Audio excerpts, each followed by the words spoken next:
In today's video, I am going to teach you how to resubscribe someone in Constant Contact. Start by logging into your Constant Contact account. Once you are signed in, go to the Contacts area. This is where you manage the people in your email lists, including active contacts, unsubscribed contacts, and other status types. After you open Contacts, click Lists so you can access the full contact management section. From there, select the Contacts tab. This will bring you to the main view where individual contacts can be searched, filtered, and updated. Since the goal here is to resubscribe someone who previously opted out, the next thing you need to do is narrow the list to show only unsubscribed contacts. Look for the status filter and choose unsubscribed. This makes it much easier to find the right person without sorting through your full database. Now search for the specific contact you want to update. Use the search bar to locate their record.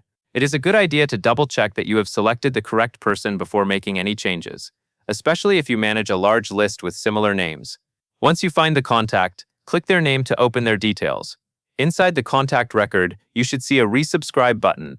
Click that button to begin the process. At this stage, Constant Contact will ask you to confirm that you have permission to add this person back to your email communications. This is an important part of the process, because email consent matters. You should only resubscribe someone if they have clearly asked to receive your emails again. To continue, check the box confirming that you have permission. After that, click Resubscribe to finalize the change. Once completed, the contact will be moved out of the unsubscribed status and can begin receiving your emails again according to your normal list settings. If the button is not available, or if you are unable to complete the process, take a moment to verify that you are viewing the correct contact record and that the person meets Constant Contact's resubscription requirements. In most cases, following this exact path will get the job done quickly and correctly. That covers everything you need to know.